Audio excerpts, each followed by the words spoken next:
bring you the latest in the world of sports. I'm Paulo Del Rosario. And we give you the conversations you want to hear from your favorite sports icons and athletes. I'm Boom Gonzalez, and in tonight's game plan, former Gilas Pilipinas member Larry Fonacher joins us live to talk about the national team's dominant win against Saudi Arabia in the FIBA World Cup Asian qualifiers. And we'll talk to the Creamline Cool Smashers as they wrap up their epic journey in the 2022 ABC Cup for Women. Buckle up, sports fans. Let's get in the game.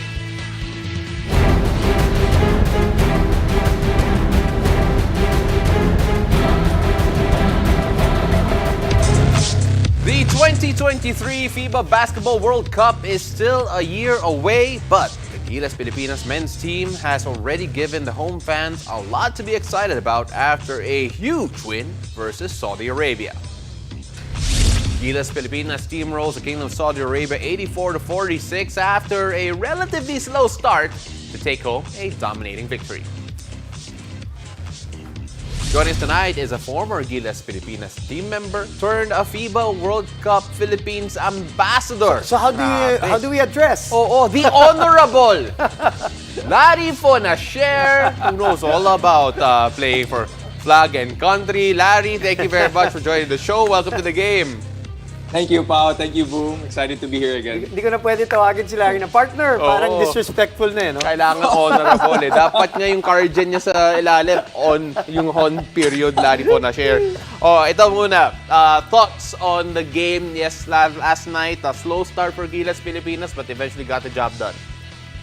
Well, obviously, it was an anxious first quarter. A lot of tension, obviously. And, jitters were there, but it was really a game that Gilas would we were expecting them to win. I mean, superior naman yung talent nila over Saudi, and Saudi was missing their top center also. Larry, you mentioned it, superior talent, but from a basketball analyst standpoint, was it just that gave us the separation, especially in that second quarter, when we had that run? Or did we play good defense at one point and really limited the other team also? I think nung first quarter we saw what Saudi Arabia was doing na. They were really trying to slow the game down by shooting at the end of the shot clock. But when we pressured and trapped them near the half court and nagmadali sila, they were forced into turnovers. Tapos our running game was, the floodgates were open. So it made it easier for us. Na-mention ko yun kagabi because I was trying to think like Larry Fonacher, that they were trying to shoot at the end of the shot clock. Pero, Larry, this game in particular, is it, again, we granted that we do have the superior talent on paper and on the floor as it's shown. Should we be happy with the way that we clamped down? Because this is a Saudi Arabia team that averages 70 points per game throughout the qualifiers, and here we held them down to not even 50. I mean, I think that's a great sign, and for me, the credit there goes really to Kai and Japet being reliable rim protectors and paint protectors for us. And if we can defend like that and hold a team like that to that kind of low score, then it's a very encouraging sign for us. Now we have two very important pieces for our defense. Yeah, so superior talent also comes into play with that. No? Yeah. Superior talent defensively also worked for us. The 8 points in the third quarter. Now let's talk about, before we talk about the players, Larry, let's talk about that crowd. Ooh. I mean, I just watched it on TV. You, partner, did that game. Larry, I know you watched that game on TV, but you know how that feels. How big of a boost is that? And how big of a boost for the crowd's morale also is that, thinking that we have other competitions coming up? Well, the impact of having a crowd like that, it can add pressure to the Gilas team playing in front. Of course, we want to please them, and our countrymen are very passionate. I mean, they're not afraid to speak their mind in front of everyone. But it's also fun to ride the cheering surge that they do, whenever we go on a run. It's really uplifting. It's so nice to play when the crowd chants in unison and, supporting the Gilas team. Larry made a joke during the press conference in front of L.A. Tenorio saying that when the Gilas crowd chants, parang it's one of the few times that a Filipino crowd is not chanting Ginebra. Kaya, it really does something. But, Larry, do you feel that, syempre, we saw that slow start. Did our players adjust or have to adjust to playing in front of a big crowd, all supporting them? Kasi iba talaga yung pressure when you know that you have 19,000 people expecting you to perform. I mean, it's really important to to establish na and not really get into trouble right away. Obviously, in the first quarter, parang we saw signs of Saudi Arabia trying to control the game. But I think really the system, like if we get loose in the running game, it's really lethal. I mean, we all have the pieces to really break a game wide open like we did against Saudi. Then if you can shoot like 40 feet, Yeah. 40-foot jumpers, and That too. all those half-court heaves, Yeah. that should help too, That- right? that should to get help. the crowd going.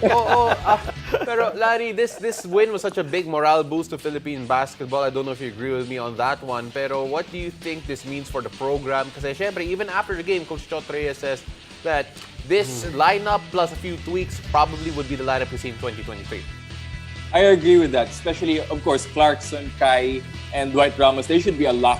And it's so encouraging, it's so nice to build with those three very important pieces. But I think for a morale booster, I think not too much because of the quality of the opponent. I would be more encouraged if we could beat the Jordan team convincingly on our next assignment, which only lost 1 point in the semis to Lebanon. So that would be a good gauge in seeing what trajectory our team is at right now.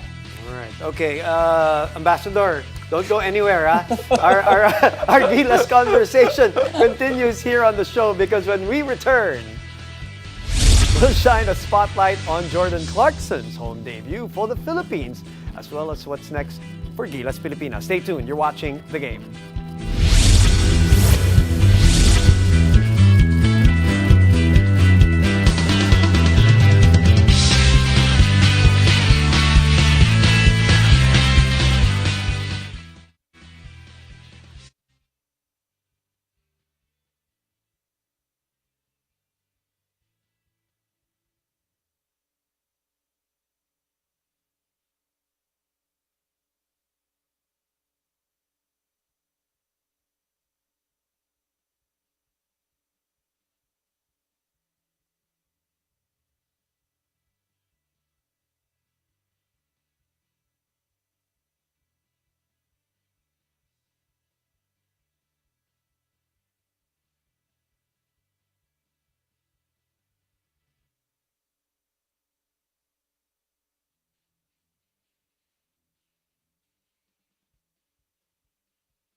Welcome back. You're still watching the game. We're still on a Gilas high after their big win against Saudi Arabia on home soil, of course, and still with us right now, former Gilas Pilipinas member and FIBA World Cup Philippines ambassador, Larry Fonacier. All right, Larry, let's talk about the players now. Let's talk about, first and foremost, Jordan Clarkson in front of that home crowd. Obviously, his presence, just his presence to begin with, was electrifying the crowd. But other than that, please tell us, what are your thoughts?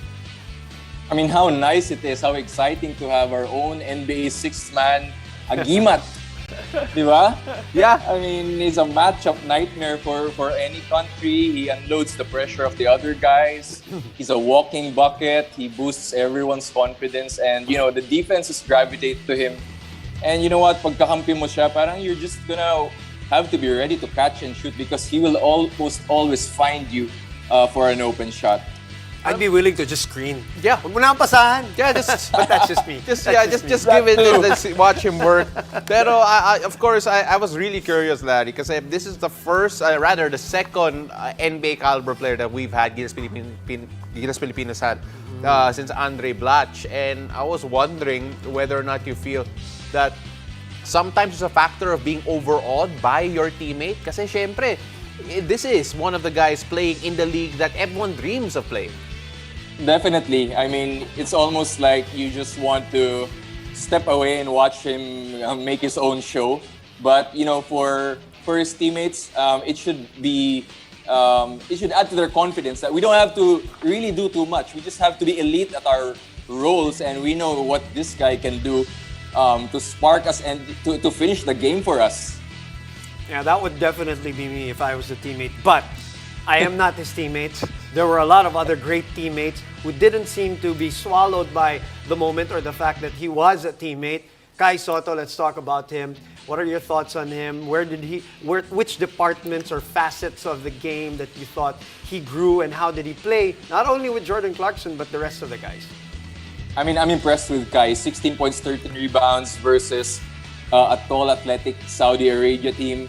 And, just being there, 7'4" is 7'4". I mean, how can you teach that, or where can you find that in Asia aside from China, no? So, for Kai, he just needs to continue that kind of performance consistently. He doesn't even need to produce heavy offensive numbers. And, just being elite rim protector and elite presence, that's really, really going to be huge for the Gilas Pilipinas team. 20 years old, Kai Soto, and Wow. he will have, remember, 20 years we old. forget about that sometimes. Yeah, don't we? he was born in the 2000s, okay?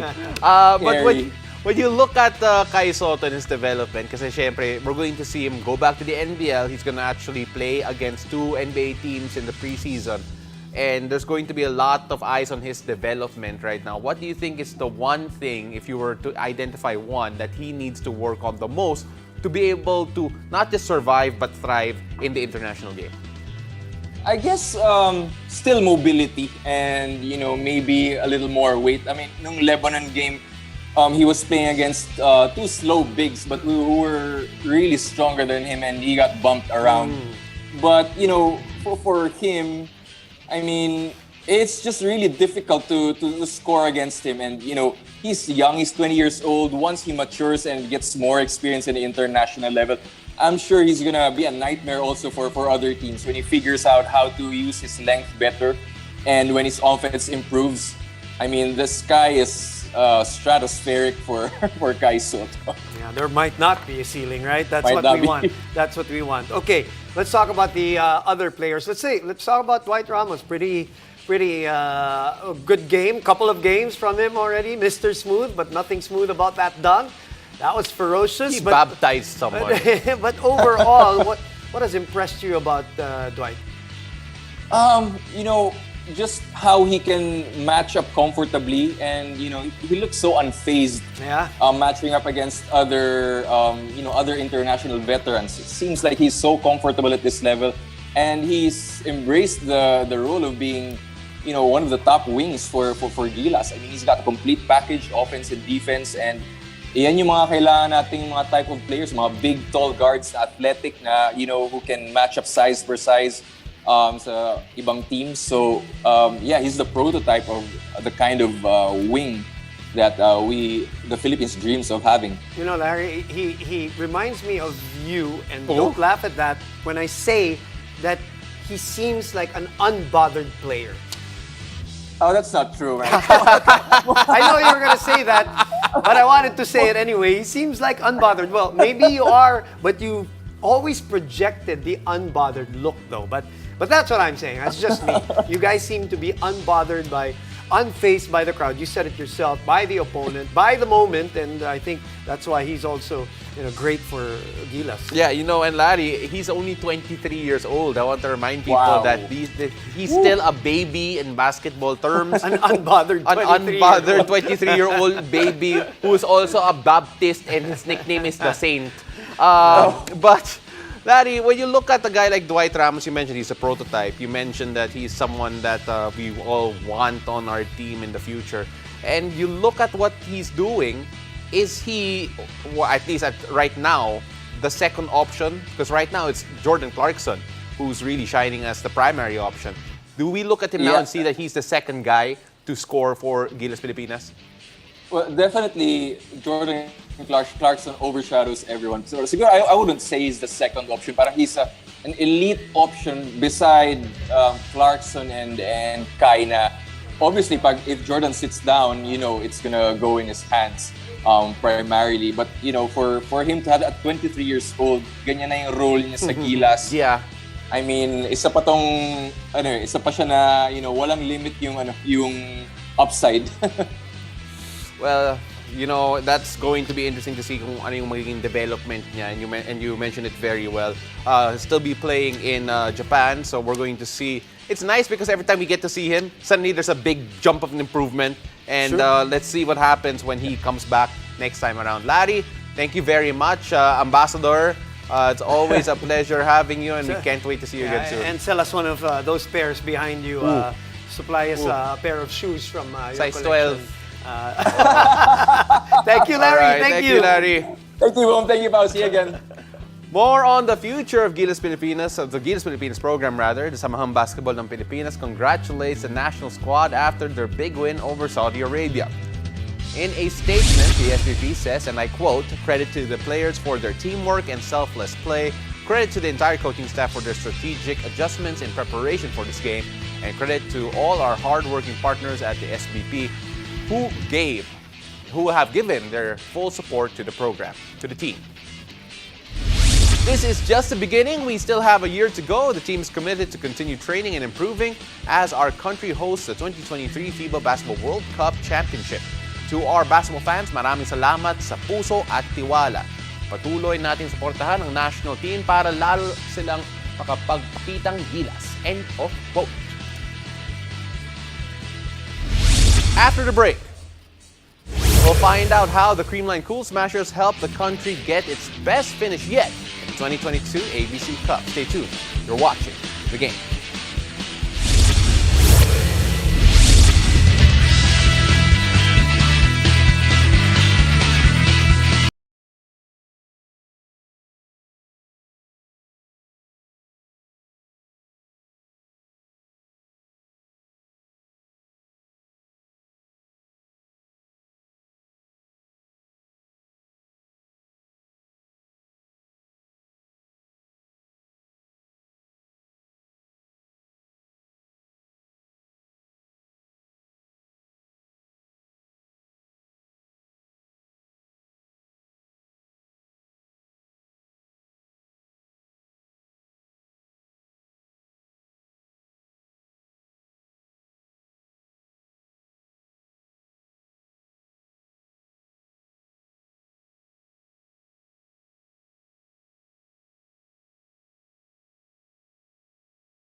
watching the game. The Creamline Cool Smashers made the country proud as they lifted the Philippines' rankings in the AVC Cup for women.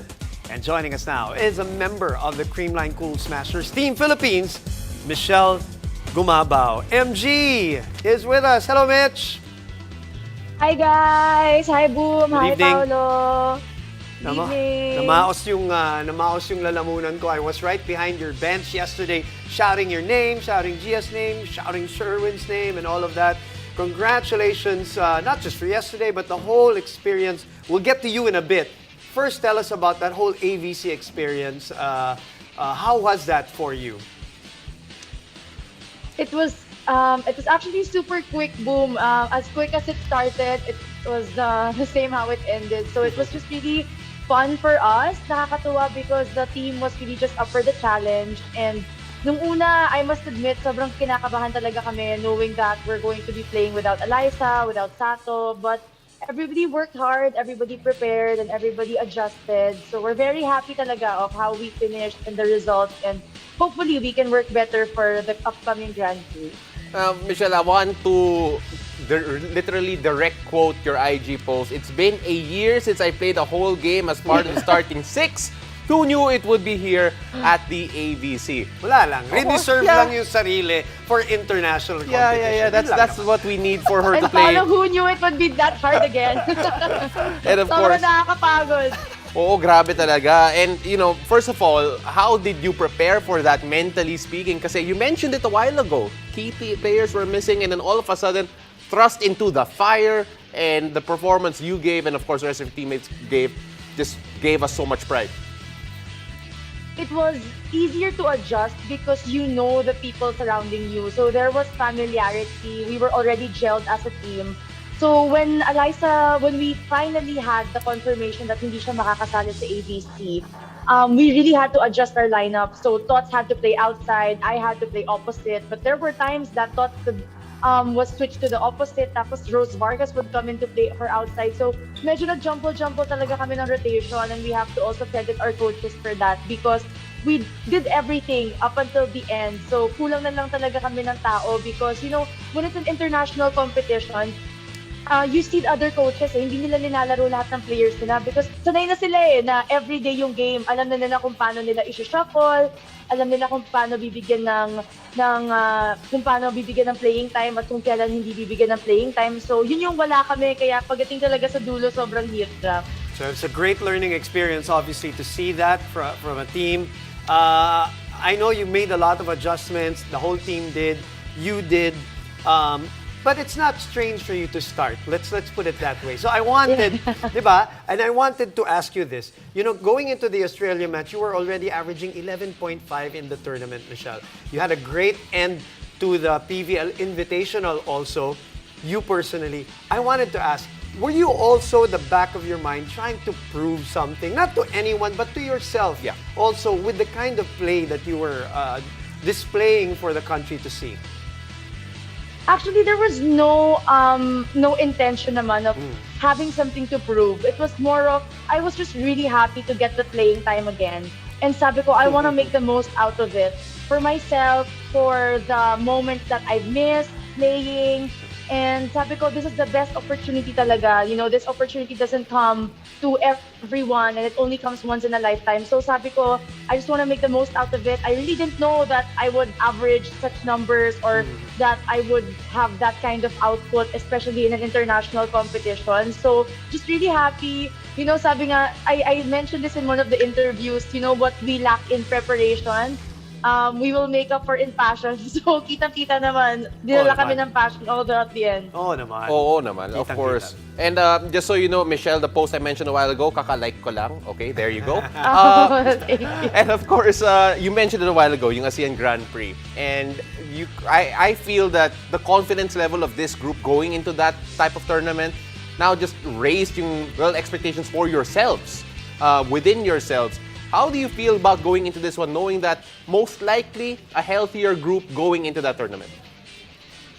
We're really excited, number one, to be facing Vietnam and Thailand again. If there's one thing that we really we're grateful for, it was the experience to play in an international standard of play. So as Creamline, as Cream9 representing the Philippines, sobrang excited kami coming into Grand Prix because ang dami namin natutunan going up against teams like Thailand and Vietnam na sobrang bibilis, sobrang ganda ng mga set plays nila. You know, ang dami rin namin natutunan going up against tall teams like Australia and Iran. So, we're just really looking forward to the next few days of playing and excited kasi mas mabilis 4 days lang. Oo nga, oo. 4 teams, 4 days. Okay, quickly, Michelle, I said this on the air on TV when covering one of your games, that the rest of the PVL squads might have to be scared because grabe yung tune-up tournaments nyo, international competition. What does that do for your PVL preparation also? Well, it gives us really a big advantage because the next PVL competition is the reinforced. Right. So, ang makakaharap namin are also imports, players from other countries. So, at least we already have that edge, that advantage kung paano kami makikipaglaro with players taller than us, stronger than us, faster than us. So, we have that in-game adjustment already. And if there's one thing that Cream9 proved is that we can all play in different positions. So, ang daming pwedeng changes, ang daming pwedeng adjustments, and that's also a big threat for our local competition because It's a warning. ang daming matchups na pwedeng ang daming pwedeng gawin ng Cream9. So, exciting because our management is very happy, Rebisco is very happy, and yun naman din yung ano namin sa kanila, parang gift na rin namin sa kanila for all their support for us. A warning to the competition. Mitch, congratulations. Rest and recover. Thank you for what you guys have done and what you will do for the ASEAN Grand Prix. And thanks for joining us tonight, Mitch. Salamat. Thank you, Boom. Thank you, Paolo. Thank you, guys. And for the rest of you watching, thank you. I'm Boom Gonzalez. And I'm Paul De Rosario. This has been The Game.